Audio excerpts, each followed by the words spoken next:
Assalamualaikum warahmatullahi wabarakatuh. Perkenalkan, nama saya Nur Hikmah dengan NIM H03203339 dari kelas Pendidikan Biologi A. Pada video kali ini, saya akan membahas mengenai mekanisme potensial aksi untuk memenuhi salah satu tugas mata kuliah fisiologi hewan. Sebelum kita mempelajari tentang mekanisme dari potensial aksi, kita harus mengetahui dulu apa itu neuron. Jadi, neuron dikenal juga dengan sel saraf yang merupakan sel fungsional pada sistem saraf dengan cara menghasilkan potensial aksi dan menjalarkan impuls dari satu sel ke sel yang lain.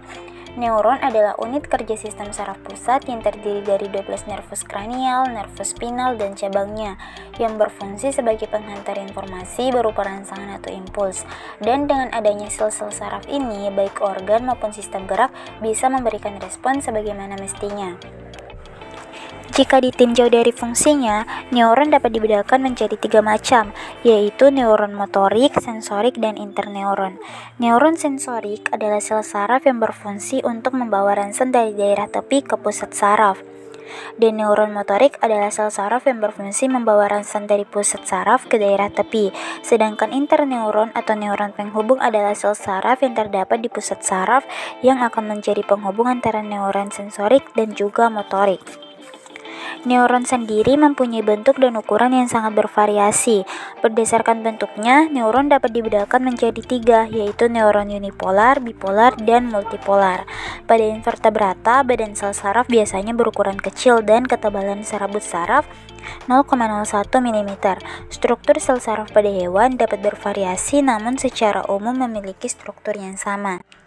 Nah, bisa kita lihat pada gambar ini adalah gambar dari struktur sel saraf yang dimana bagian-bagiannya terdapat sinapsis, nodus ranvir, sel skon, selubung mielin, neurit atau akson, badan sel, dendrit, dan nukleus.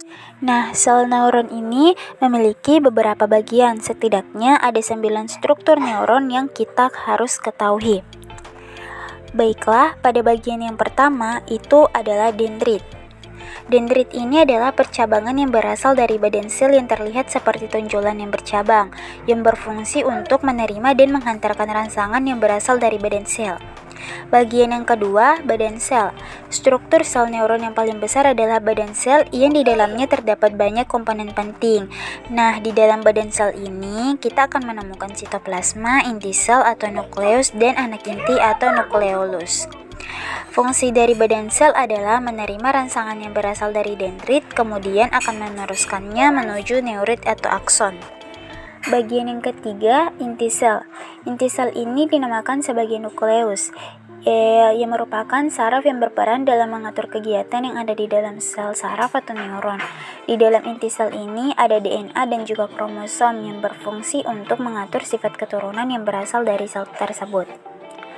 Kemudian akson. Akson merupakan serabut sel saraf berbentuk panjang yang sebenarnya merupakan penjuluran sitoplasma badan sel. Jika kita perhatikan, akson ini hampir sama dengan dendrit, akan tetapi neurit hanya terdapat satu serta memiliki ukuran yang lebih panjang. Selain itu, neurit juga memiliki bentuk yang lebih besar dibandingkan dengan dendrit. Meskipun akson ini memiliki diameter yang hanya beberapa mikrometer, namun panjangnya bisa mencapai 1 sampai dengan 2 meter, yang berfungsi untuk meneruskan impuls yang berasal dari badan sel saraf menuju sel saraf yang lainnya. Sel hubungan mielin. Lalu bagaimana dengan sel hubungan mielin ini? Ini adalah bagian selaput pembungkus dari akson yang memiliki banyak lemak serta bersegmen-segmen. Adapun lekukan yang terdapat di dalam 2 segmen dinamakan nodus ranvir. Sel hubungan mielin ini dikelilingi oleh sel bernama sel skon. Sel skon. Seperti yang sudah kita jelaskan bahwa sel skon merupakan sel yang mengelilingi sel hubung mielin. Sel ini ditemukan oleh seorang ilmuwan yang berasal dari Jerman yang bernama Theodor Schwann. Sel skon berperan penting dalam menghasilkan lemak serta membungkus neurit berkali-kali hingga membentuk sel hubung mielin, yang berfungsi untuk mempercepat jalannya impuls. Kemudian nodus ranvir. Ini adalah anatomi neurit yang tidak dibungkus oleh sel hubung mielin. Memang sel hubung mielin bermanfaat untuk melindungi akson serta membungkusnya, namun sel hubung ini tidak dapat membungkus seluruh bagian neurit dan bagian yang tidak tersebut dinamakan nodus Ranvier yang berfungsi sebagai loncatan sehingga dapat mempercepat saraf menuju otak dan sebaliknya. Yang terakhir ada sinapsis. Struktur neuron ini dinamakan sinapsis yang merupakan celah yang titik temu antara satu neuron dengan neuron yang lainnya. Setiap sinapsis akan menyediakan koneksi antara neuron sehingga akan terjadi pertukaran informasi di antara neuron tersebut. Informasi tersebut nanti akan ditukarkan dalam bentuk zat kimia yang dinamakan neurotransmitter. Nah, seperti itulah tadi fungsi dari bagian-bagian dari struktur sel neuron ini. Selanjutnya, kita akan masuk dalam pembahasan potensial aksi. Jadi, potensial aksi merupakan perubahan potensial membran yang diawali pada ujung akson dan menyebar ke seluruh badan akson atau serabut-serabut saraf. Nah, potensial aksi akan dibangkitkan ketika ion natrium mengalir ke dalam melintasi membran. Depolarisasi potensial pertama telah menyebar ke wilayah bersebelahan pada membran tersebut, mendepolarisasi wilayah ini dan memulai potensial aksi yang kedua. Pada lokasi potensial aksi pertama, membran mengalami repolarisasi ketika K+ mengalir keluar. Potensial aksi ketiga merambat secara berurutan saat repolarisasi berlangsung. Nah, melalui mekanisme ini, aliran ion lokal menembus membran plasma dan menghasilkan impuls saraf yang merambat sepanjang akson tersebut. Saluran ion yang pembukaan gerbangnya diatur oleh voltas yang menghasilkan potensial aksi hanya berkonsentrasi di sekitar nodus Ranvier. Di dalam potensial aksi, ada faktor-faktor yang mempengaruhi dan terkait, diantaranya seperti kanal Na+, pompa NaK, ion Na+, ion K+, kanal K+, dan faktor-faktor yang lain. Di setiap jenis kanal tersebut memiliki fungsi spesifik dalam aktivitas elektrik saraf dan berfungsi menjaga potensial sel. Kanal Na+ ini berfungsi melewatkan ion Na+ ke neuron, sedangkan kanal K+ berfungsi sebagai jalan dari ion K untuk melewati membran.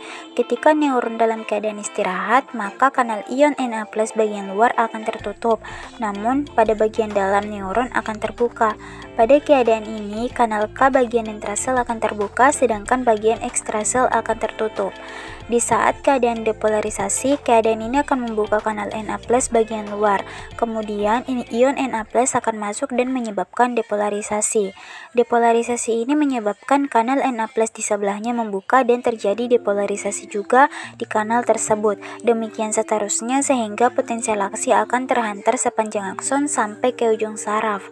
Peristiwa yang terjadi pada kanal Na+ ini disebut dengan propagasi potensial aksi. Ketika sel menjadi lebih negatif, maka pintu kanal K+ akan tertutup, kanal Na+ bagian luar tertutup dan kanal Na+ bagian dalam terbuka. Pembukaan kanal K+ yang lama menyebabkan potensial membran terjadi hiperpolarisasi sebentar sampai kanal K+ benar-benar tertutup. Penutupan kanal ini menyebabkan potensial membran kembali ke level istirahat. Peristiwa ini membutuhkan waktu yang sangat singkat. Jadi, potensial aksi terjadi di sepanjang akson dan ini menunjukkan perjalanan dari badan sel ke akson terminal. Ketika saraf terminal terdepolarisasi, ini akan mengeluarkan droplet yang sangat kecil yang disebut dengan neurotransmitter, sebuah molekul kimia dari dendrit ke saraf yang lain. Proses ini diulang pada saraf yang selanjutnya. Jadi itulah materi yang bisa saya jelaskan mengenai mekanisme potensial aksi. Jika ada salah-salah kata mohon dimaafkan. Sekian dan terima kasih. Assalamualaikum warahmatullahi wabarakatuh.